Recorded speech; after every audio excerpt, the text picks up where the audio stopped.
জয় গুরু। আত্মজ্ঞান সন্ধান চ্যানেলে আপনাদের সবাইকে স্বাগত জানাই। নমস্কার। চঞ্চল মনকে শান্ত ও বশ করবেন কিভাবে? সর্বপ্রথমে প্রয়োজন মনকে স্থির করা, কারণ সব মানুষের মনই চঞ্চল। বহুদিন ধরে অস্থির থাকতে থাকতে মানুষের স্বভাবই হয়ে গেছে চঞ্চলতা। মন খুব সূক্ষ্ম বস্তু, মনের গতিবেগ খুব দ্রুত। অতি দ্রুত বেগে এক বস্তু থেকে অপর বস্তুতে মন ছুটে চলে। মনের এই চঞ্চলতাই হলো জীবনের সকল প্রকার অশান্তির কারণ। এই মন সম্পর্কিতই একটি মজার গল্প আমরা আলোচনা করব আজকে। আজকের গল্প নাছোড়বান্দা চাকর। এক রাজার একটি বিনা পয়সার চাকর জুটে গেল। নাম তার মনিরাম ভূত।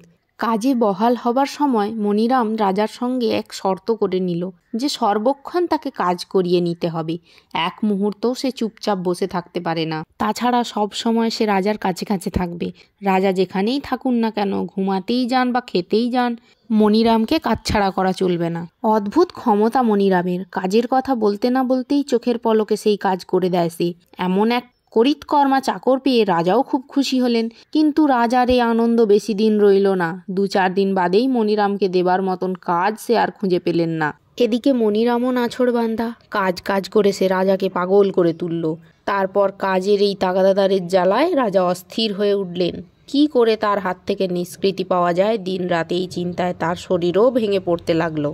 এই রকম দুশ্চিন্তায় রাজা যখন দিন কাটাচ্ছেন, ঠিক তখনই তিনি একজন সদ্গুরুর আশ্রয় লাভ করলেন। গুরু তাকে জিজ্ঞাসা করলেন, বৎস, তোমাকে এমন কাতর দেখছি কেন? রাজা বললেন, গুরুদেব, আমি বড়ই দুশ্চিন্তার মধ্যে পড়েছি। আমার এক বিনা মাইনের চাকর জুটেছে। এক মুহূর্তও সে কাজ ছাড়া থাকতে পারে না। তার জন্য এত কাজ কোথায় পাই? এই চিন্তাই আমাকে অস্থির করে তুলেছে। আপনি দয়া করে এর একটা বিহিত করে দিন। রাজার কথা শুনে গুরুদেব হেসে বললেন, তুমি কোনো চিন্তা করো না, আমি তোমাকে একটা পথ বাতলে দিচ্ছি। তোমার উঠানে ওই যে বাঁশটা পোতা রয়েছে, মনিরামকে বলে দাও ওই বাঁশ ধরে সে ওঠানামা করুক। যতক্ষণ তুমি তাকে অন্য কাজ দিতে না পারছো, ততক্ষণ সে কেবল বাঁশের ওপর উঠবে আর নামবে। গুরুদেবের কথা মতো রাজা সেই কাজই করলেন। মনিরামকে বললেন, যাও এখন ওই বাঁশের ওপর ওঠানামা করতে থাকো। এই কাজই তোমাকে এখন দিলাম। অন্য কোনো কাজের দরকার পড়লে তোমাকে আমি ডেকে নেব। মনিরাম আর কি করে, রাজার হুকুম তামিল না করতে তার উপায় নেই। তখন সে বাঁশ ধরে ওঠানামা করতে লাগলো। এইভাবে মনিরাম ভূত জব্দ হলো। রাজাও তার হাত থেকে নিষ্কৃতি পেয়ে বাঁচলেন।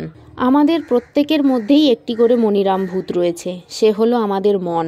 মনের কাজই হলো চিন্তা করা। আগেই বলেছি, মন খুব সূক্ষ্ম এবং খুব গতিশীল বস্তু। তাই সে যেমন এক জায়গায় স্থির হয়ে বসে থাকতে পারে না, তেমন একই চিন্তা বেশিক্ষণ সে করতেও পারে না। সে অনবরত ছোটাছুটি করতে থাকে বিষয় থেকে বিষয়ান্তরে। এই মনকে নিয়ন্ত্রিত করার ক্ষমতা আমরা হারিয়ে ফেলি। কিভাবে যে মনকে বশে রাখা যায় তাও আমরা বুঝে উঠতে পারি না।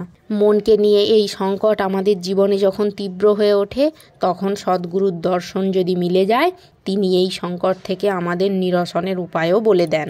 সেই উপায়টি হলো মনকে বাঁশের ওপর ওঠানামা করানোর অভ্যাসে নিযুক্ত রাখা, অর্থাৎ শ্বাস প্রশ্বাসের দিকে মনের দৃষ্টি ফেরানো। শ্বাস প্রশ্বাসের দিকে মন যদি লক্ষ্য স্থির রাখতে পারে, অর্থাৎ অস্থির বিষয়ের চিন্তা বাদ দিয়ে যদি স্থির বিষয়ের চিন্তা করা যায়, তবেই মনকে শান্ত করে স্থির করে বশ করা সম্ভব হলেও হতে পারে। কিন্তু এই সংসারে সকল বস্তুই অস্থির, অনিত্য। তাই প্রথমেই স্থির ও নিত্য বস্তুকে সন্ধান করে তার ওপর মন রাখতে হবে।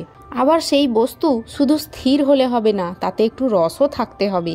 না হলে আগ্রহ বা মনকে টিকিয়ে রাখবো কি করে? এই জগতের সকল কিছুই হলো নশ্বর। এই নশ্বর জগতের মধ্যে একমাত্র স্থির, নিত্য, রসালো বস্তু হলো শ্রী ভগবান। তিনি নিত্য, শাশ্বত, চিরন্তন ও অপরিবর্তনীয়। তিনিই একমাত্র অনন্তকাল ধরে একই রূপে রয়েছেন। তাঁর চিন্তাতেই মনকে শ্বাস প্রশ্বাসের মাধ্যমে ব্যস্ত রাখার উপদেশই সদ্গুরু আমাদের দিয়ে থাকেন। তাই মহাজনদের উপদেশ হলো, এই যে মন, সেই মনকে কখনো খালি রেখো না, তাহলেই সে তোমাদের ওপর উৎপাত করবে। মনকে যদি প্রতিনিয়ত শ্বাস প্রশ্বাসের দিকে নজর রাখবার অভ্যাস করানো যায়, তাহলে ব্যবহার জগৎ ও পরমার্থ দুই দিক দিয়েই মঙ্গল সাধিত হয়। এই শ্বাস প্রশ্বাসের মাধ্যমে নাম করা সাধন পথের একটি পরম সহায়ক বলে গণ্য। যোগ সাধনায় যে প্রাণায়ামের কথা বলা হয়েছে, তার উদ্দেশ্যও হলো শ্বাস প্রশ্বাসকে নিয়মিত ব্যবহার করে মনকে স্থির করা এবং মানব জন্মের আসল কর্ম সাধিত করা। অর্থাৎ ভগবানের আরাধনায় নিজের মনকে নিয়োজিত করা, যা সাধকের জীবনে আসল শান্তি বলে বিবেচিত। ধন্যবাদ।